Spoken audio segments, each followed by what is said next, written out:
वृषभ, आप कैसे हैं? चैनल पर और इस रीडिंग में आपका स्वागत है। वृषभ, आइए आने वाले इन कुछ घंटों और कुछ दिनों के लिए आपकी ऊर्जाओं से जुड़ते हैं। आपके मार्गदर्शक, आपके गुरु या आपके पूर्वज इस वर्तमान क्षण में किस तरह से प्रकट हो रहे हैं? वे क्या दर्शा रहे हैं?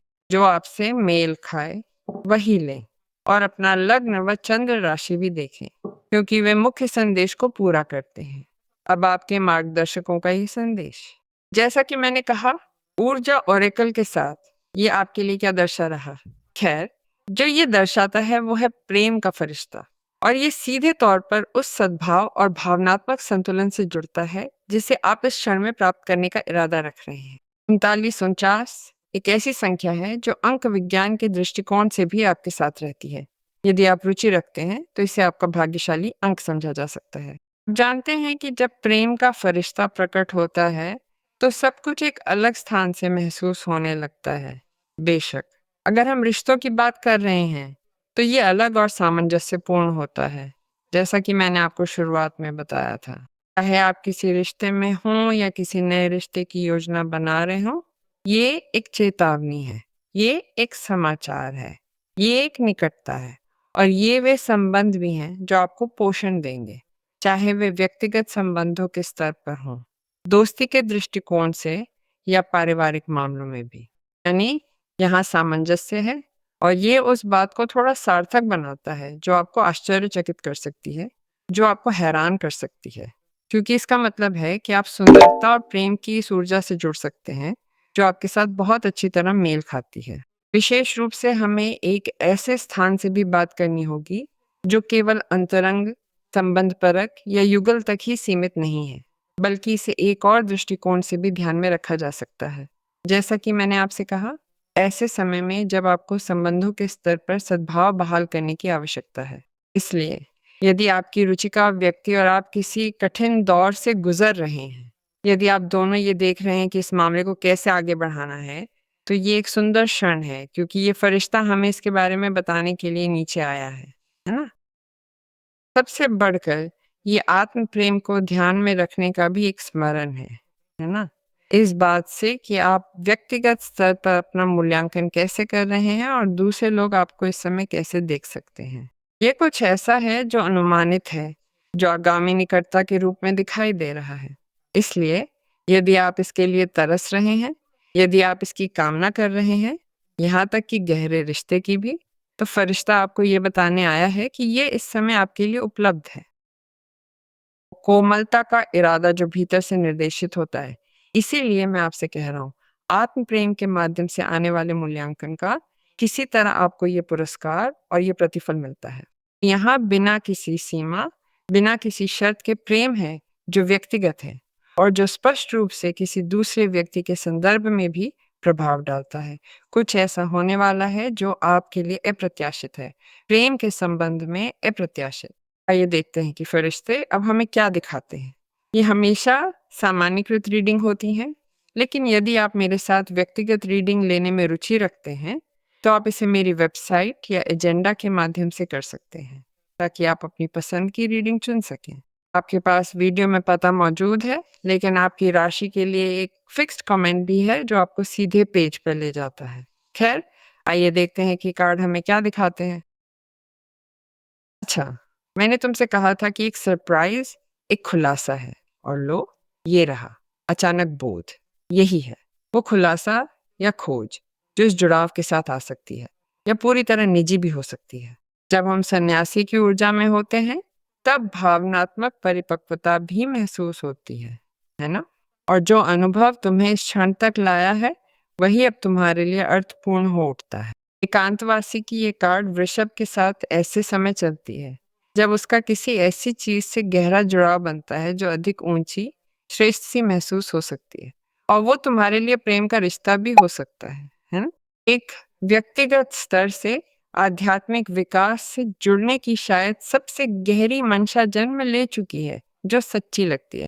तो इसे उस प्रेमपूर्ण भाव से भी समझा जा सकता है, और इस रूप में भी कि तुम दूसरों के लिए रोशनी बनो, है ना? तो ये हमें पहले पत्ते के साथ सीधा मेल भी बता रहा है, जो बहुत गहरे स्थान से आएंगे, जिन्हें उन सवालों के संबंध में सटीक उत्तर के रूप में लिया जाना चाहिए जो आप व्यक्तिगत स्तर पर खुद से पूछ रहे हैं, क्योंकि वो एपिफैनी भी उसी स्थान से प्रकट होती है।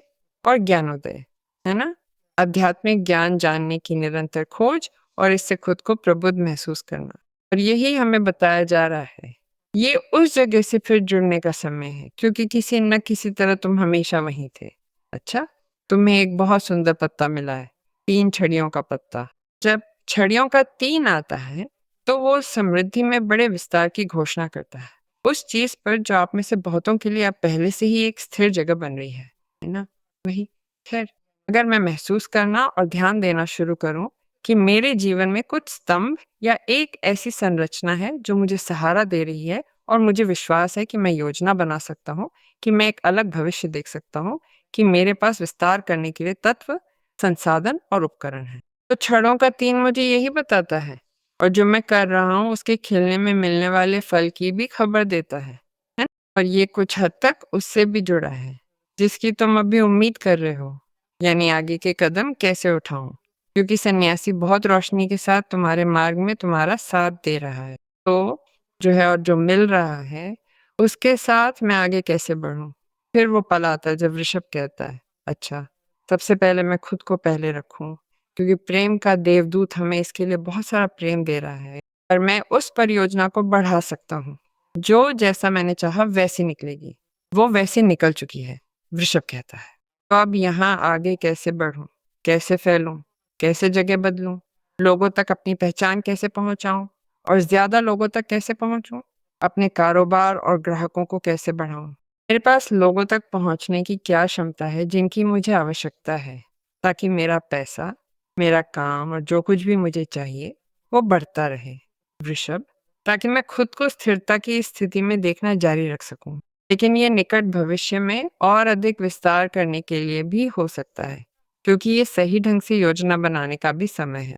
यदि आप में से कोई ये समझता है कि जो दिशा वो आंतरिक रूप से ले रहा है वो उनके साथ मेल नहीं खा रही है, क्योंकि ठीक इसी कारण द हर्मिट मौजूद है, क्योंकि आप उस स्थान से आत्मनिरीक्षण के क्षण में हो सकते हैं। क्या ये दिशा मुझे इस प्रगति की ओर ले जाएगी, या ये जो मैं देख रहा हूँ, जिसे मैं महसूस कर रहा हूँ, क्या ये संकेत है कि मुझे बदलना चाहिए और मैं वास्तव में दूसरी दिशा चुन सकता हूँ, और फिर भी मुझे वो प्रचुरता मिलेगी। खैर, मुझे लगता है कि ये उस धारणा पर प्रकाश डालने का भी समय है जो, जैसा कि मैंने आपसे कहा, एक एपिफेनी के रूप में प्रस्तुत होती है। अब चुनाव आपका है। आपके पास विकल्प है कि आप अपनी रणनीति बदलें और विकास की कोई नई योजना तैयार करें, या फिर समझदारी से काम लेते हुए उस रास्ते पर चलें जो आपके लिए सबसे बेहतर है। ये पूरी तरह से आप पर निर्भर करता है कि आप किस दिशा में आगे बढ़ना चाहती हैं, क्योंकि ये हमें बता रहा है कि जीत सुनिश्चित है, लेकिन ये कि आप इस जीत के लिए जोखिम न उठाएं, है ना? कि आप चीजों को अधिक समझदारी से, अधिक योजनाबद्ध तरीके से करें। और सबसे बढ़कर ये भी कि आप ये ना सोचें कि शुरुआत में ही अकेले काम शुरू करना सुविधाजनक होगा, इस अर्थ में कि खैर, मेरा काम इतना अच्छा चल रहा है, मुझे लाभ मिल रहा है, मुझे कमाई हो रही है, मुझे लगता है कि ये समय है जब मैं अकेले उड़ान भर सकता हूँ या भर सकती हूँ। शायद थोड़ा और देखने की ज़रूरत है ना? ये देखने के लिए कि चीज़ें कैसे आगे बढ़ रही हैं, क्योंकि जीत वहाँ है, मौजूद है, लेकिन ये देखना होगा कि व्यक्तिगत स्तर पर उस जीत की कीमत क्या है ना? तो महादूत माइकल हमें वो स्पष्टता भी देते हैं ताकि हम जागरूक हो सकें, ताकि हम समझ सकें कि हमारे पास एक बेहतर रणनीति का पालन करने का विकल्प है, और सबसे बढ़कर किसी ऐसी चीज का समाधान खोजने का विकल्प है जिसे हम हल नहीं कर पा रहे हैं, क्योंकि शायद रास्ते में हमसे कोई विवरण छूट गया है। आप ये भी समझते हैं कि उन चीजों पर कैसे ध्यान दिया जाए जिन्हें आपने नजरअंदाज कर दिया था। आइए देखते हैं कि वे हमसे क्या कहते हैं। आप कुछ ऐसा पुनः प्राप्त कर रहे हैं जो अभी भी खोया हुआ था, जिसे आपने खोया हुआ मान लिया था, और आप उन मुद्दों या स्थितियों से भी दूर हो रहे हैं जो आपको ध्यान भटका रहे थे, या यहाँ तक कि आपका पैसा भी बर्बाद कर रहे थे। है। आइए देखते हैं कि कार्ड अब हमें किसी और चीज के बारे में क्या बताते हैं जिसे जानने की आपको आवश्यकता है। अच्छा, नई चीजें और नए साधन आएंगे जिन्हें तुम्हें अपनी रोजमर्रा की जिंदगी में बैठाना होगा। वहां मेरे पास क्या जबरदस्त, वहां प्यालों की रानी है। और यहाँ मेरे पास सिक्कों का इक्का है। तुम्हारी शुरुआत काफी दिलचस्प है। तुम्हारे पास सिक्कों का इक्का, सिक्कों का 2 और प्यालों की रानी है। ये पहली पत्ती से सीधे जुड़ी किसी रिश्ते की दिशा हो सकती है। ये इसी भावनात्मक जगह से पहचान मिलने का समय है। वे आपको अपने सम्मान, अपने दूसरे आधे के रूप में, अपने दिल के सहयोगी के रूप में पहचानता है। तो जो चीज़ अब आपको जोड़ सकती है, वो मौजूदा रिश्ते के संबंध में बदलाव भी हो सकती है। लेकिन ये आपको किसी ऐसे नए व्यक्ति से भी जोड़ सकती है, जहाँ आप प्रतीक्षित भावनात्मक संतुलन पा रहे हैं। तो यहाँ जो हमें बताया जा रहा है, वो ये है कि आप किसी व्यक्ति के साथ प्रतिबद्धता में जुड़ रहे हैं। ज़ाहिर है प्रेम से, जो आपको एक ऐसे स्थान से पहचानता है, जहाँ वे जानते हैं कि वे आप पर भरोसा कर सकते हैं और वे आपके साथ सब कुछ साझा कर सकते हैं। मुझे महसूस होता है कि ये प्रेम सच्चा और स्पष्ट है, और सबसे बढ़कर ये आपको व्यक्तिगत स्तर पर विकास करने में मदद करता है। सब कुछ वैसा ही हो रहा है जैसा आप चाहते थे। ऐसा लगता है और महसूस होता है कि आप लोगों के जीवन में ब्रह्मांड आपके पक्ष में काम कर रहा है। आपके पक्ष में, इसमें कोई संदेह नहीं है। सिक्कों का 2 और सिक्कों का इक्का मुझे ये दिखाते हैं कि यहाँ सब कुछ मतलब बहुत ही क्रमबद्ध तरीके से रखा गया है, क्योंकि जो तुम्हें यहाँ मिलता है, उसे तुम वहाँ ठीक से जमा कर आपस में जोड़ देते हो, है ना? सिक्कों का इक्का एक नई शुरुआत का संकेत है, ताकि तुम उस विस्तार को आगे भी बढ़ाते रहो।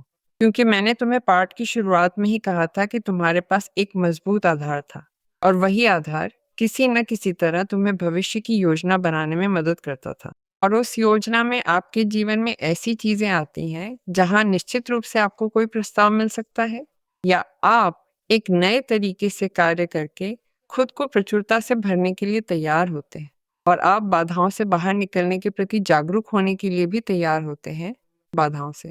और इसलिए यहाँ आपको बीज दिए जाते हैं, ताकि आप उस आर्थिक स्थिरता को सुनिश्चित कर सकें और काम की वर्तमान भौतिक स्थिति में सुधार करना जारी रख सकें, और आप तैयार हो सकें और जागरूक हो सकें कि आप एक समृद्ध जीवन जीने के योग्य हैं। मेरा एहसास है कि ब्रह्मांड तुम्हारे लिए दरवाजे खोल रहा है, ताकि तुम भौतिक और भावनात्मक दोनों स्तरों पर पाओ। और फिर यहाँ 2 सिक्कों का पत्ता आता है, वही प्रवेश करता है। तरीके बदलते हैं। आपके पास ये पहचानने के लिए नए कारण हैं कि आपके जीवन में क्या बनाए रखना आवश्यक है और क्या अब बनाए रखना आवश्यक नहीं है। टू ऑफ पेंटिकल्स एक बहुत ही दिलचस्प कार्ड है जब हमें बदलने की आवश्यकता होती है, क्योंकि ये सीधे इस कार्ड से बदलाव और संतुलन की ताकतों से जुड़ा हुआ है।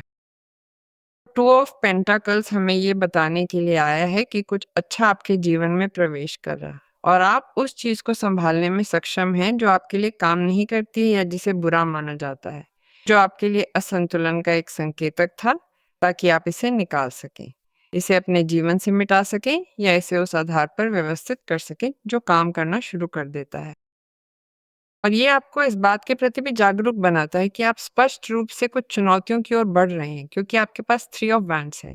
इसलिए मुझे लगता है कि यहाँ आपके भाग्य में चिन्हित भविष्य हमें ये बताता है कि ये आपकी ज़रूरतों का जवाब दे रहा है, लेकिन ये उन सर्वोत्तम परिणामों के बारे में भी बताता है जिन्हें आप उस योजना के साथ अधिक विवेकपूर्ण होकर देखना शुरू करते हैं, जो मैं 3 ऑफ वैंड्स में देख रहा हूँ। लेकिन इसके अलावा इसमें भी, क्योंकि 2 ऑफ पेंटिकल्स यही है, ये खोजना है कि मैं इसे कैसे करूं, जो मेरे जीवन में आता है उसे शामिल करने के लिए, और ये कि वो काम करे और बेकार चीज़ों की ऊर्जा को व्यर्थ न गंवाऊं। क्योंकि बेकार चीज़ों की ऊर्जा को व्यर्थ गंवाना, यहाँ तक कि रिश्तों में, लोगों में, या आदतों में, या जिन रिवाजों को मैं अपनाता हूँ, वे हमसे उस चीज़ की ऊर्जा छीन लेते हैं जो वास्तव में हमें लाभ देगी, आर्थिक लाभ, संबंध परक लाभ। इसीलिए कभी कभी हम एक ही समय में कई चीजों पर, कई मोर्चों पर हमला करना चाहते हैं, क्योंकि संभावनाएं आगे बढ़ना शुरू हो जाती हैं।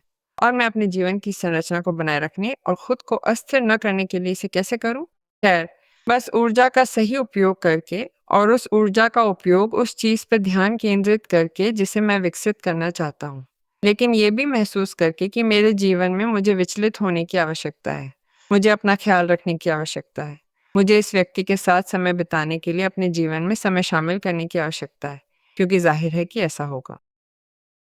और वहाँ आप उस संतुलन को देखेंगे वृषभ के साथ कंपन में कौन सी संख्या है ये जानने के लिए खैर संख्या 21 21 मुझे ये बहुत पसंद है।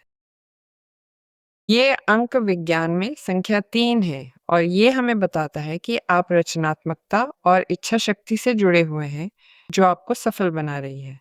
लेकिन इस समय आपकी कल्पना बहुत शक्तिशाली है।